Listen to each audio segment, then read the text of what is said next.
1 Reis, capítulo 7. Salomão edifica um palácio. Porém, a sua casa edificou Salomão em 13 anos, e acabou toda a sua casa. Também edificou a casa do bosque do Líbano, de 100 côvados de comprimento, e de 50 côvados de largura, e de 30 côvados de altura, sobre 4 ordens de colunas de cedro, e vigas de cedro sobre as colunas. E por cima estava coberta de cedro sobre as vigas, que estavam sobre 45 colunas, 15 em cada ordem. E havia 3 ordens de janelas, e uma janela estava defronte da outra janela, em 3 ordens. Também todas as portas e ombreiras eram quadradas de uma mesma vista, e uma janela estava defronte da outra, em 3 ordens. Depois fez um pórtico de colunas de 50 côvados de comprimento e de 30 côvados de largura, e o pórtico estava defronte delas, e as colunas com as grossas vigas defronte delas. Também fez o pórtico para o trono onde julgava, para pórtico de juízo, que estava coberto de cedro de soalho a soalho. E em sua casa, em que morava, havia outro pátio por dentro do pórtico, de obra semelhante a este. Também para a filha de Faraó, que Salomão tomara por mulher, fez uma casa semelhante àquele pórtico. Todas essas coisas eram de pedras finíssimas, cortadas à medida, serradas à serra por dentro e por fora. E isso, desde o fundamento até as beiras do teto, e por fora até ao grande pátio. Também estava fundado sobre pedras finas, pedras grandes, sobre pedras de 10 côvados e pedras de 8 côvados, e em cima sobre pedras finas, lavradas segundo as medidas, e cedros. E era o pátio grande ao redor de 3 ordens de pedras lavradas, com uma ordem de vigas de cedro. Assim era também o pátio interior da casa do Senhor e o pórtico daquela casa. Diversas obras para o templo. E enviou o rei Salomão mensageiros, e mandou trazer a Hirão de Tiro. Este era filho de uma mulher viúva, da tribo de Naftali, e fora seu pai um homem de Tiro, que trabalhava em cobre, e era cheio de sabedoria, e de entendimento, e de ciência para fazer toda a obra de cobre. Este veio ao rei Salomão, e fez toda a sua obra, porque formou 2 colunas de cobre. A altura de cada coluna era de 18 côvados, e um fio de 12 côvados cercava cada uma das colunas. Também fez 2 capitéis de fundição de cobre para pôr sobre a cabeça das colunas. De 5 côvados era a altura de um capitel, e de 5 côvados a altura do outro capitel. As redes eram de obra de rede, as cintas de obra de cadeia para os capitéis, que estavam sobre a cabeça das colunas, 7 para um capitel e 7 para o outro capitel. Assim fez as colunas, juntamente com 2 fileiras ao redor sobre uma rede, para cobrir os capitéis que estavam sobre a cabeça das romãs. Assim também fez com o outro capitel. E os capitéis que estavam sobre a cabeça das colunas eram de obra de lírios, no pórtico, de 4 côvados. Os capitéis, pois, sobre as 2 colunas, estavam também de fronte, em cima do bojo que estava junto à rede, e 200 romãs, em fileiras ao redor, estavam também sobre o outro capitel. Depois levantou as colunas do pórtico do templo, e levantando a coluna direita, chamou o seu nome Jaquim, e levantando a coluna esquerda, chamou o seu nome Boaz. E sobre a cabeça das colunas estava a obra de lírios. E assim se acabou a obra das colunas. Fez mais o mar de fundição, de 10 côvados, de uma borda até a outra borda, redondo ao redor, e de 5 côvados de alto, e um cordão de 30 côvados o cingia ao redor, e por baixo da sua borda, ao redor, havia botões que o cingiam. Por 10 côvados cercavam aquele mar ao redor.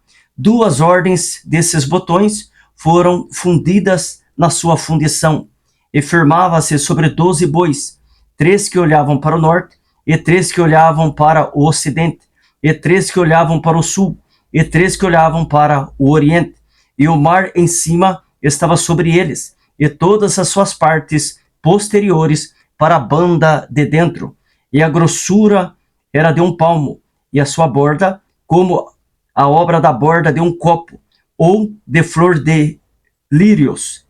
Ele levava 2.000 batos. Fez também as 10 bases de cobre, o comprimento de uma base de 4 côvados, e de 4 côvados a sua largura, e de 3 côvados a sua altura.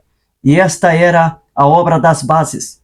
Tinham cintas, e as cintas estavam entre as molduras, e sobre as cintas que estavam entre as molduras havia leões, bois e querubins, e sobre as molduras uma base por cima, e debaixo dos leões e dos bois, junturas de obra estendida.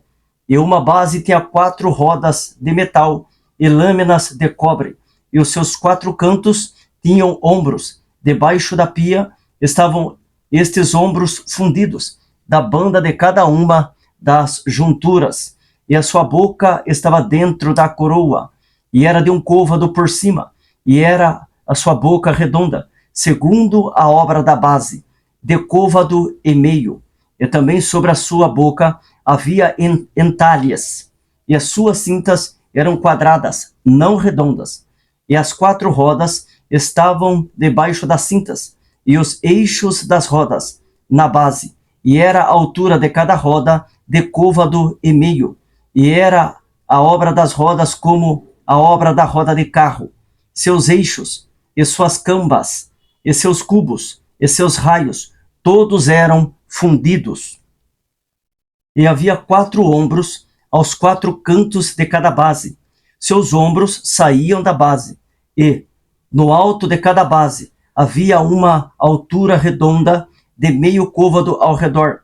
Também sobre o alto de cada base havia asas e cintas que saíam delas. E nas pranchas das suas asas e nas suas cintas lavrou querubins, leões e palmas, segundo o vazio de cada uma, e junturas ao redor. Conforme esta, fez as 10 bases. Todas tinham uma mesma fundição, uma mesma medida e um mesmo entalhe. Também fez 10 pias de cobre. Em cada pia cabiam 40 batos, e cada pia era de 4 côvados, e sobre cada uma das 10 bases estava uma pia, e pôs 5 bases à direita da casa e 5 à esquerda da casa. Porém o mar pôs ao lado direito da casa para a banda do oriente, da parte do sul. Depois fez Irão as pias, e as pás, e as bacias, e acabou Irão de fazer toda a obra que fez para o rei Salomão, para a casa do Senhor, a saber, as 2 colunas, e os globos dos capitéis, que estavam sobre a cabeça das 2 colunas, e as 2 redes, para cobrir os 2 globos dos capitéis, que estavam sobre a cabeça das colunas, e as 400 romãs para as 2 redes, a saber, 2 carreiras de romãs para cada rede, para cobrirem os 2 globos dos capitéis que estavam em cima das colunas, juntamente com as 10 bases e as 10 pias sobre as bases, como também o mar e os 12 bois debaixo daquele mar, e os caldeirões, e as pás, e as bacias, e todos esses utensílios que fez Irão para o rei Salomão, para a casa do Senhor. Todos eram de cobre brunido. Na planície do Jordão, o rei os fundiu em terra barrenta, entre Sucote e Sartã, e deixou Salomão de pesar todos os utensílios, pelo seu excessivo número, não se averiguando, pois, o peso do cobre. Também fez Salomão todos os utensílios que convinham à casa do Senhor, o altar de ouro e a mesa de ouro, sobre a qual estavam os pães da proposição, e os castiçais, 5 à direita e 5 à esquerda, diante do oráculo, de ouro finíssimo, e as flores, e as lâmpadas, e os espevitadores, também de ouro, como também as taças, e os apagadores, e as bacias, e os perfumadores, e os braseiros, de ouro finíssimo, e as coiceiras para as portas da casa interior, para o lugar santíssimo, e as das portas da casa do templo, também de ouro. Assim se acabou toda a obra que fez o rei Salomão para a casa do Senhor. Então trouxe Salomão as coisas santas de seu pai Davi, a prata e o ouro, e os utensílios pôs entre os tesouros da casa do Senhor.